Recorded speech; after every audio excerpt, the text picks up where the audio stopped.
seperti yang pahlawan yang baru kembali dari medan perang, padahal dia baru terbukti sebagai pelaku korupsi. Ada juga yang diberikan tempat yang luar biasa tinggi, Majelis Pertimbangan P3, Partai Persatuan Pembangunan, Partai Islam, berikan tempat yang sangat tinggi kepada ex napi korupsi, ya, Romi Romahur Muzi.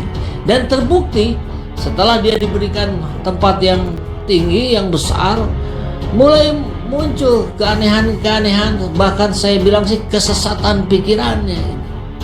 Masa dia bilang begini kemarin, ini Romi Romahur Muzi ini makin sesat.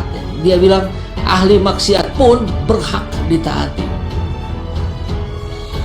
Terus kemudian dia juga bilang jangan jadikan tingkat kesalehan untuk memilih pemimpin.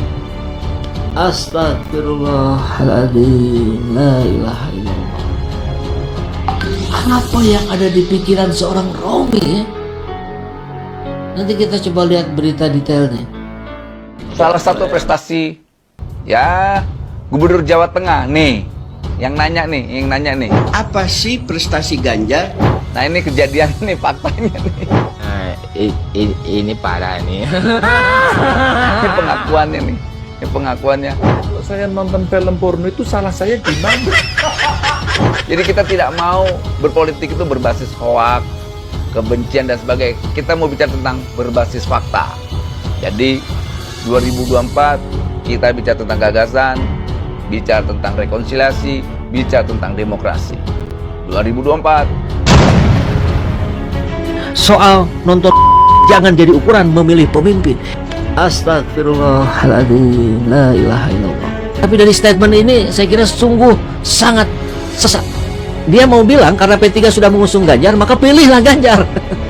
Saya mohon ini para ustadz, para ulama, tolong komentarin ini kalimat dari Romi Romahur Muzi.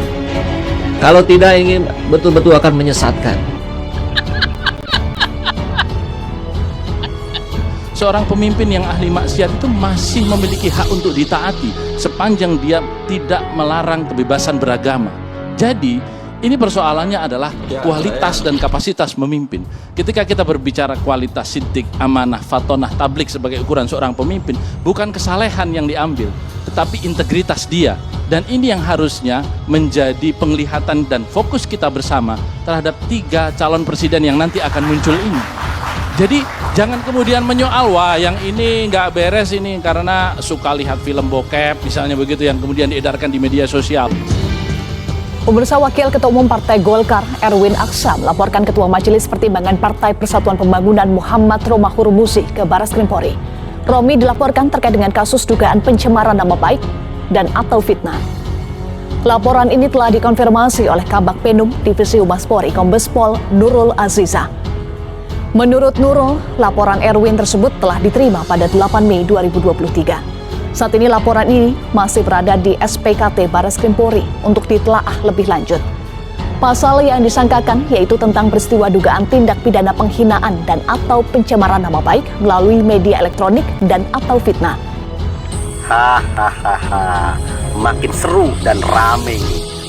Muhammad Romahur Muzi atau Romi, Ketua Majelis Pertimbangan P3 yang juga mantan koruptor, ya, karena dia mantan narapidana koruptor ya, di kasus waktu itu di OTT KPK ya, terkait jabatan di Kementerian Agama. Dipolisikan oleh Erwin Aksa, Wakil Ketua DPP Golkar yang juga keponakan Yusuf Kala, terkait pencemaran nama baik. Ya, ini terkait podcastnya ya di YouTube. Romi mengatakan Erwin Aksa pernah memberikan cek kosong yang ternyata tidak bisa dicairkan. Yang kemudian hal ini dipolisikan oleh Erwin Aksa pada tanggal 8 Mei 2023. Kita lihat kehebatan seorang Erwin Aksa, apakah bisa menyeret sang koruptor kembali ke jeruji besi atau kemeja hijau kembali, seperti warna bajunya yang hijau kembali setelah memakai rompi oranye KPK. Ternyata si Romi ini masih dibutuhkan di P3 ya. Ngomongnya padahal ngelantur sekali ya. Dengan lantang dia mengatakan memimpin yang ahli maksiat juga berhak ditaati ya, padahal sudah jelas ya dalam kitab Al-Mawardi pun bahwa seorang pemimpin ya dalam kemaksiatan itu tidak boleh ditaati ya, apalagi ketika pemimpin itu menyuruh untuk bermaksiat nggak boleh ditaati walaupun dia seorang pemimpin, apalagi pemimpin dalam hal ya sistemnya bukan sistem Islam. Wah, ini ngaco banget nih seorang Romi ya, emang si tukang korupsi ayat ya, kemudian tukang korupsi duit ya, duit kecil aja diembat ya. Itu kan masalah jabatan di Kementerian Agama itu kan sogokannya nggak main-main sih, nggak sampai miliaran, ratusan juta sampai puluhan sampai ratusan juta ya, nggak sampai miliaran, tapi diembat juga ya. Kemudian sepertinya ini orang juga yang kemudian disindir oleh Mahfud MD, seorang koruptor yang baru keluar dari penjara kemudian menyerukan pemberantasan terhadap korupsi. Ternyata dia baru keluar dari penjara, seperti dia orang yang disinggung oleh Mahfud MD. Dan sepertinya juga Mahfud MD ada dendam pribadi terhadap Romi, karena Romi lah ya yang dulu kemudian menyodorkan nama Kiai Ma'ruf Amin ke Jokowi ya, padahal Jokowi sudah memilih Mahfud MD pada waktu sebagai wakilnya, bahkan Mahfud MD sudah menyiapkan baju putih untuk ke KPU, namun ternyata gagal ya gara-gara Romi ini ya. Kita lihat seorang Roma Hurmuzi ini ya, si tukang korupsi yang juga memang dalam pernyataan selalu mengkorupsi ayat, mengkorupsi pernyataan ulama. Kita lihat ya apakah bisa diseret oleh seorang Erwin Aksa, keponakan Yusuf Kala yang juga wakil ketua DPP Golkar. Diduga pernyataan Roma Hurmuzi atau Romi yang dipersoalkan oleh Erwin Aksa tersebut terkait dengan dugaan atau terkait dengan cek kosong yang disampaikan Romi saat hadir sebagai pembicara di salah satu channel podcast di YouTube. Erwin Aksa merasa dirugikan atas pernyataan tersebut dan membuat laporan kepada pihak kepolisian. Untuk pelapornya adalah EA ya, kemudian yang terlapor adalah MR, kemudian pasal yang disangkakan yaitu telah melaporkan tentang peristiwa dugaan tindak pidana penghinaan dan atau pencemaran nama baik melalui media elektronik dan atau fitnah ya. Pernyataannya apa itu? Soal apa? Ya nanti kan itu nanti ada di pendalaman. Ini masih laporan aja dari pihak EA kepada yang.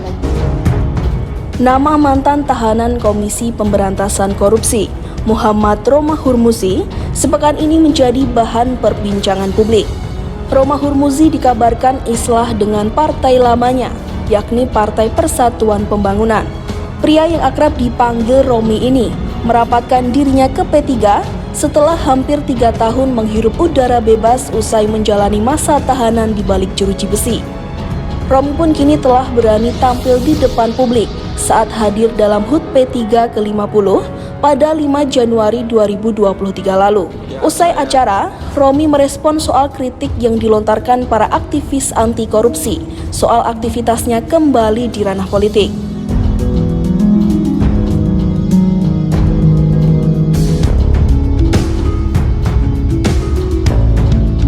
Romi pun bersikukuh untuk tidak mempedulikan berbagai kritik dan perdebatan kepadanya. Ia pun menganggap kritik tersebut sebagai hal berpendapat semua warga negara. Ia juga menegaskan bahwa apa yang diperdebatkan publik mengenai kasus hukumnya di masa lalu telah dipertimbangkan matang oleh dirinya karena ia mengaku sebagai orang yang sangat menjunjung tinggi hukum.